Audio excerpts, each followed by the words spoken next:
Hello class, अगर देखा जाए तो आपका कोई भी बोर्ड हो, सीबीएसई बोर्ड हो, स्टेट बोर्ड हो या फिर आपका आईसीएसई बोर्ड हो, उसमें एमसीक्यू की काफ़ी इंपॉर्टेंस होती है। क्योंकि एमसीक्यू एक ऐसे क्वेश्चन होते हैं जिनका आंसर ऑप्शन तो 4 होते हैं, लेकिन उनमें से कोई एक सही होता है और लगते वो चारों सही है, तो उसमें ज़्यादातर लोग तुक्का लगाते हैं। इसीलिए आपके लिए रेगुलर हम 60 दिनों तक एमसीक्यू क्वेश्चन लाएंगे, जो कि अगर 10-10 क्वेश्चन हम देंगे आपको, तो आपके पास टोटल 600 क्वेश्चन हो जाएंगे, जिसका आप रिविजन करके अच्छे नंबर्स ला सकते हैं। तो चलिए इसे शुरू करते हैं। तो हमारा देखा जाए तो पहला क्वेश्चन दिया गया है, if the distance between the point, 2 point है, 1 पॉइंट ये, 1 पॉइंट ये, इनके बीच की डिस्टेंस क्या दी है 5। तो अगर देखा जाए पॉइंट दिए हो और उसकी डिस्टेंस दी हो, तो वहाँ हम क्या यूज़ करते हैं, डिस्टेंस फॉर्मूला। और हमें पता है डिस्टेंस फॉर्मूला क्या होता है, डी इक्वल टू रूट में x1 माइनस x2 का whole square plus y1 minus y2 का होल स्क्वायर, ये होता है। अगर हम यहाँ से रूट हटाएंगे तो हमारा क्या आएगा, D square equal to x1 minus x2 का whole square plus y1 minus y2 का होल स्क्वायर। अच्छा, ये कैसे हटा, क्योंकि बोथ से हमने स्क्वायर किया है। ठीक, अब देखिए डिस्टेंस कितनी दी है 5, तो डी की जगह हम 5 लिखेंगे। 5 का स्क्वायर x1 हमारा कितना दिया 4, माइनस x2 की वैल्यू कितनी दी है 1 का होल स्क्वायर प्लस y1 की वैल्यू कितनी दी है p माइनस y2 की वैल्यू कितनी दी है 0 का होल स्क्वायर। अब देखिए 5 का स्क्वायर कितना आएगा 25, 4 में से 1 गया कितना आएगा 3 का स्क्वायर प्लस p माइनस 0 गया p का स्क्वायर। अब 3 का स्क्वायर क्या होगा 9 प्लस का उधर जाएगा तो माइनस का, तो 25 माइनस क्या आएगा 9 equal to p square. Minus करेंगे कितना आएगा 16 इक्वल टू p स्क्वायर। इसका उधर गया तो रूट में 16 इक्वल टू p, ये आ गया। अब 16 का रूट क्या होता है 4, तो हमारा आंसर क्या आएगा plus minus 4 equal to p। यहाँ से p का हमारा आंसर क्या आएगा, ये आएगा। और ऑप्शन देखा जाए तो फोर्थ ऑप्शन क्या होगा, सही होगा। अब क्वेश्चन नंबर सेकंड देखते हैं। क्वेश्चन नंबर सेकंड में देखा गया है कि एक सर्कल बना है और एक लाइन ये टेंजेंट गई हुई है, और ये सेंटर से इसकी डिस्टेंस कितनी है 26, टेंजेंट की डिस्टेंस कितनी है 24। हमें रेडियस निकालना है। तो हम जानते हैं कि अगर कोई भी टेंजेंट जा रहा है, उस टेंजेंट के ऊपर अगर कोई भी रेडियस पड़ेगा तो कितना एंगल बनाता है 90। अगर ये 90 बनेगा तो ये आपको ट्रायंगल देखने को मिला है, राइट ट्रायंगल। तो 90 के सामने क्या होगा आपका हाइपोटेन्यूज, तो ये हाइपोटेन्यूज बन गया। अब इसे हम बेस ले लेते हैं और इसे हम क्या लेते हैं परपेंडिकुलर, तो यहाँ लगेगा पाइथागोरस थ्योरम। तो आपको पता है पाइथागोरस थ्योरम क्या कहता है, ये कहता है हाइपोटेन्यूज का स्क्वायर इक्वल टू बेस का स्क्वायर प्लस परपेंडिकुलर का स्क्वायर। अब देखिए हाइपोटेन्यूज कितना दिया 26, तो 26 का स्क्वायर इक्वल टू बेस कितना दिया है हमारा ये OT या फिर TO, ठीक ना। OT का स्क्वायर लिख लेते हैं या TO लिख सकते हैं। P का मान कितना दिया 24 का स्क्वायर। अब देखिए 26 का स्क्वायर देखा तो कितना होगा 676 इक्वल टू OT का स्क्वायर प्लस 24 का स्क्वायर कितना होगा 576, ये प्लस का उधर गया तो माइनस का, तो 676 माइनस 576 इक्वल टू OT का स्क्वायर। माइनस करेंगे कितना आएगा 100 इक्वल टू OT का स्क्वायर उधर गया तो रूट में 100 इक्वल टू OT। हमें पता है 100 किसका रूट होता है 10 का, तो आंसर क्या आएगा 10 इक्वल टू OT। तो OT की वैल्यू कितनी आएगी 10 आ जाएगी, या फिर रेडियस हमारा कितना आ जाएगा 10। तो ऑप्शन बी हमारा क्या हो जाएगा करेक्ट हो जाएगा। इसी तरह क्वेश्चन नंबर 3 देखेंगे। इसमें लिखा गया if an event can not occur then its probability is. अगर कोई इवेंट हो ही नहीं रही है तो उसकी प्रोबेबिलिटी क्या होगी, तो याद रखिएगा अगर कोई इवेंट होगा ही नहीं तो उसकी प्रोबेबिलिटी भी नहीं होगी, तो उस केसेस में उसकी प्रोबेबिलिटी क्या होगी 0। तो आंसर हमारा कौन सा होगा थर्ड ऑप्शन। क्लियर।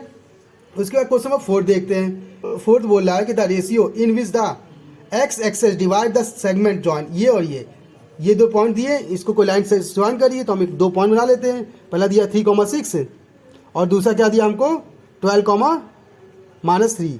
ये लाइन ज्वाइन करिए और एक एक्स एक्सेस पे कट जा रहा है, तो अगर एक्स एक्सेस पे कटेगा तो वाई पे तो कट नहीं रहा है, इसका मतलब वाई की वैल्यू क्या होगी 0 होगी। तो हम कह सकते हैं x,0। यहाँ के कोऑर्डिनेट आ गए।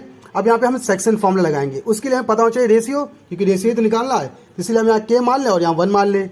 इतना क्लियर। अब आप नोटिस कीजिएगा यहाँ पे अगर आप x वाली वैल्यू को उठाते हैं, क्योंकि सेक्शन फॉर्मूला में आपका x और y दोनों होता है। जैसे अगर देखा जाए तो x, y इक्वल टू क्या होता है हमारा फॉर्मूला, अगर देखा जाए तो m1 x2 plus m2 x1 upon में m1 प्लस m2, फिर कॉमा क्या होता है m1 y2 plus m2 y1 upon में m1 प्लस m2। तो ये फॉर्मूला यूज़ करेंगे। अगर हम x को लेकर यूज़ करेंगे तो सॉल्व ही नहीं होगा, क्योंकि यहाँ पे भी हमें x नहीं पता होगा एक वैल्यू, और k भी नहीं पता होगा, तो हमको 2 वैल्यू नहीं पता होगी, इसलिए हम इसको नहीं लेंगे। हम किसको लेंगे 0 वाले को। ठीक, अगर आप 0 वाले को लेते हैं मतलब y वाले टर्म को, सिर्फ y वाले को उठाएंगे, तो y को लेकर रखेंगे 0 इक्वल टू। अब हमें टर्म उठाना है, तो देखिए इसमें सिर्फ y की बात की गई है, तो हमें ये पार्ट उठाना पड़ेगा सिर्फ। इतना क्लियर। तो देखिए पहले k मल्टीप्लाई करें किससे -3 से, तो k अगर -6 का क्या आएगा माइनस का 3k, फिर प्लस, देखिए पीछे प्लस है ना, उसका क्या 1 किससे मल्टीप्लाई करेगा 6 से, तो 6 बन जा 6 अपॉन में k+1। अब k+1 यहाँ क्या है डिवाइड में, उधर तो क्या होगा मल्टीप्लाई, तो 0 से मल्टीप्लाई करें क्या आएगा 0 इक्वल टू माइनस का 3k प्लस 6 प्लस का उधर गया तो माइनस का 6 इक्वल टू माइनस का 3k, माइनस से माइनस कटा 3 हो जा 3, 3 2 जा 6, तो k इक्वल टू क्या आएगा 2 आएगा अपॉन में 1 निकले, तो रेशियो हमारा क्या बनेगा 2:1। और तो इस हिसाब से हमारा ऑप्शन देखेंगे तो ऑप्शन कौन सा बी ऑप्शन करेक्ट होगा। ठीक, अब क्वेश्चन नंबर 5 देखते हैं कैसे होगा। अगर क्वेश्चन नंबर 5 में देखा जाए तो x माइनस वाई कितना दिया 2 और ये वैल्यू इक्वल टू 1/5 दिया है। इसने बोला कि x या y की वैल्यू क्या होगी। तो देखिए हमको तो यहाँ क्वेश्चन बनी हुई है लेकिन यहाँ नहीं बनी ना, तो पहले यहाँ बनाएंगे। यहाँ क्या करेंगे, क्रॉस मल्टीप्लाई करेंगे तो क्या आएगा हमारा, देखिए 5 2 10 इक्वल टू इसको इससे करेंगे तो क्या आएगा x प्लस वाई। तो x प्लस वाई के लिए 10 आ गई और दूसरी x माइनस वाई की वैल्यू हमारी कितनी है 2 है। अब इसे एलिमिनेट करेंगे। देखिए एलिमिनेट नहीं करते नॉर्मली, देखा तो ये प्लस का है और ये माइनस का, तो हम ऐड कर देंगे। तो ऐड करेंगे तो देखिए प्लस माइनस माइनस ये खत्म हो गया। ठीक, x क्या आएगा 2x इक्वल टू यहाँ ऐड करेंगे कितना आएगा 12, 2 से काटेंगे कितना आएगा 6, तो x की वैल्यू कितनी आ गई 6 आ गई। अब x की वैल्यू यहाँ पुट करेंगे यहाँ पे। ठीक, तो y का मान कितना आएगा, देखिए 6 प्लस का हो जाएगा तो माइनस का, तो y का मान क्या आएगा 4 आ जाएगा। तो हमारा ऑप्शन कौन सा 6,4, ये वाला ऑप्शन क्या हो जाएगा, करेक्ट हो जाएगा। इतना क्लियर। अब क्वेश्चन नंबर 6 देखते हैं। क्वेश्चन नंबर 6 में बोल रहा है कि सेंट्रॉइड निकालना है। क्या निकालना है, सेंट्रॉइड ट्रायंगल का। इसके वर्टेक्स हमको ये दिए हुए हैं। ठीक, तो सेंट्रॉइड के लिए फॉर्मूला याद रखिएगा। उसका फॉर्मूला होता है x1 प्लस x2 अपॉन में x1 plus x2 plus x3 upon में क्या 3 comma y1 plus y2 plus y3 upon में क्या होगा 3। ये सेंट्रॉइड का फॉर्मूला होता है। अब देखिए x1 क्या होगा हमारा, x1 x2 और x3, y1 y2 और y3। इतना क्लियर। बस फॉर्मूले में क्या करना है, पुट करना है। तो देखिए 3 यहाँ पे आएगा प्लस x2 कितना दिया है -8 प्लस x3 कितना दिया है 5 अपॉन में क्या 3 कॉमा y1 हमारा कितना दिया -7 प्लस y2 हमारा कितना दिया 6 प्लस y3 हमारा कितना दिया 10 अपॉन में क्या 3। इतना क्लियर। अब सॉल्व कर लीजिए। देखिए 5 3 8, 8 में से 8 गया 0। देखिए मास का 8 है ना, ये दोनों प्लस के तो इनको जोड़ लेंगे। मास करेंगे कितना आएगा 0, 0/3 कितना आएगा 0 कॉमा यहाँ पे सॉल्व कर लीजिए। देखिए 6 और 10, देखिए 6 में 7 गया तो -1 बचेगा, -1 में से 10 गया तो कितना बचा 9, तो 9/3 आएगा, काटे कितना आएगा 3 आ जाएगा। तो कोऑर्डिनेट आएंगे 0,3। तो देखिए 0,3 हमको कहाँ मिल रहा है, ए ऑप्शन मिल रहा है। तो हमारा ये ऑप्शन क्या हो जाएगा, करेक्ट हो जाएगा। इसके बाद हम देखेंगे क्वेश्चन नंबर 7 है। हमारा क्वेश्चन नंबर 7 क्या कह रहा है, अब ध्यान से सुनिएगा। लिखा है from a well shuffled pack of 52 card, मतलब ताश के पत्ते हैं उसमें 52 कार्ड है। उसमें बोला कि 1 कार्ड है उसमें से निकालना है। ठीक है, रैंडमली निकालना है और बताना है कि रेड क्वीन होने की प्रोबेबिलिटी क्या है। तो आपको पता होना चाहिए कि क्वीन में कितने रेड होते हैं। तो देखा जाए तो क्वीन में हमारे 2 रेड होते हैं, एक डायमंड का होता है इस शेप का और एक होता है हार्ट का। ठीक, तो अगर ये 2 कार्ड हो गए।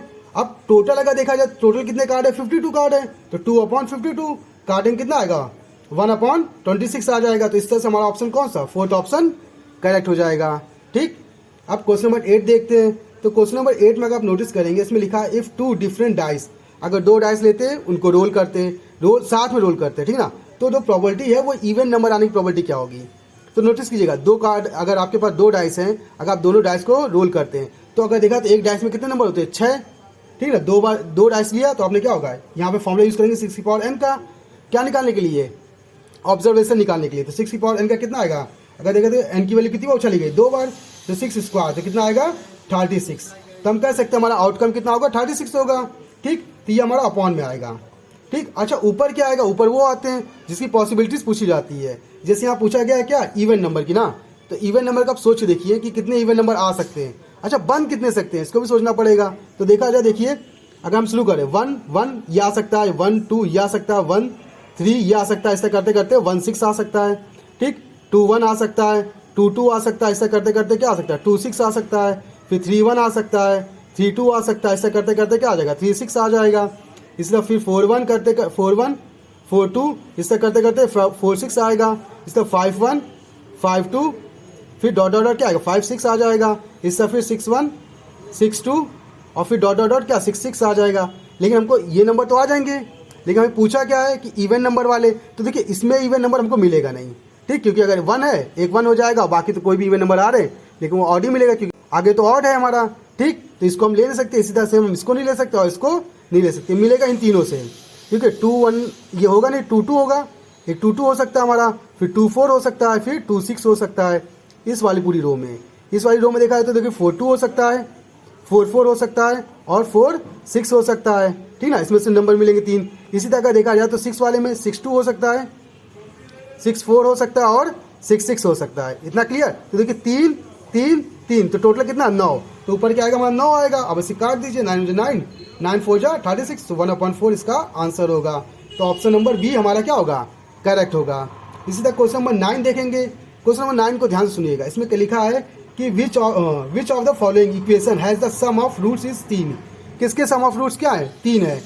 तो इसके लिए सिंपल है, इसमें से पहचानना है कौन सा होगा। तो नॉर्मल देखिएगा, हमें पता है alpha plus beta sum of roots इसको क्या होता है मास का बी अपॉन ए। अब आपको नोटिस करना पड़ेगा इसमें ए बी सी क्या है। तो अगर हमको दिया क्या है, देखिए मास का एक्स स्क्वायर प्लस का 3x मास का 3 इक्वल टू 0। ठीक, अब देखिए यहाँ पे हम कंपेयर करेंगे A X square plus B X plus C equal to 0 से। तो ए की वैल्यू यहाँ पे क्या आएगा -1। ठीक, बी की वैल्यू क्या आएगी यहाँ पे 3 आएगी और सी की वैल्यू क्या आएगी -3 आएगी। अब इन वैल्यू को हम क्या करेंगे इसमें रखेंगे।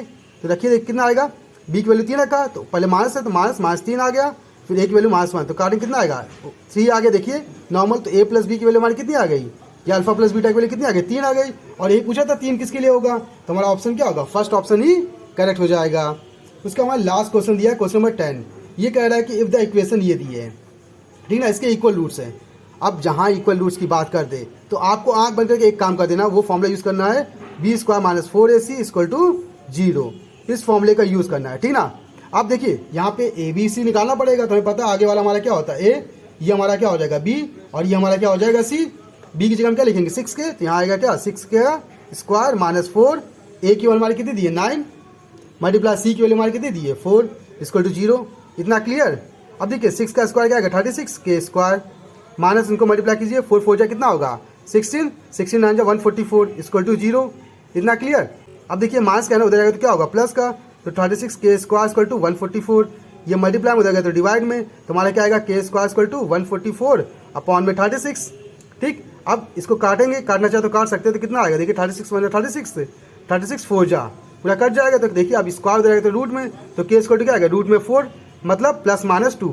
तो यहाँ से हमारी के की तो वैल्यू आ गई, लेकिन इसने फाइंड करने के लिए क्या कहा, इसने कहा then the roots are both equal. किस केसेस में रूट्स दोनों इक्वल होंगे, तो इसके लिए फॉर्मूला यूज करेंगे हम बेसिक वाला माइनस का बी अपॉन में 2a, इसके लिए इक्वल होंगे। ठीक, तो b की वैल्यू हमारी देखिए कितनी निकली है 6 के, तो लिख सकते हैं 6 के माइनस का अपॉन में 2। a की वैल्यू हमारी कितनी दी है देखिए 9 ये रखा। अब देखिए k की वैल्यू हमारी कितनी निकली 2 निकली है ना, तो हम यहाँ 2 पुट करेंगे तो देखिए हमारा क्या आएगा माइनस का 6 मल्टीप्लाई प्लस माइनस 2 अपॉन में 2 9 जा 18 ये आ गया। इनको मल्टीप्लाई कीजिए 6 2 जा 12 तो प्लस माइनस 12 अपॉन में 18। अब इसे काटेंगे तो काटिए देखिए 2 से काटेंगे 6 से काटते हैं 6 जा 12 6 जा 18 तो प्लस माइनस क्या आएगा 2/3। तो हमारा ऑप्शन कौन सा सही होगा देखिए प्लस माइनस 2/3। तो इस तरह से ऑप्शन हमारा क्या हो जाएगा सही हो जाएगा और इस तरह से हमारी ये प्रॉब्लम सॉल्व हो जाएगी। तो ऐसे इंटरेस्टिंग क्वेश्चन के लिए आप हमारे चैनल को सब्सक्राइब कर लीजिएगा। अगर आपके पास मैथ्स रिलेटेड कोई प्रॉब्लम है तो आप हमारे कमेंट बॉक्स में कमेंट करके हमें बता दीजिएगा, उसको सोल्यूशन आपको बता देंगे। इसके अलावा कल के वीडियो के लिए आप बने रहेगा, आपको कल की वीडियो में नेक्स्ट 10 क्वेश्चन मिलेंगे। तो आज की क्लास के लिए धन्यवाद।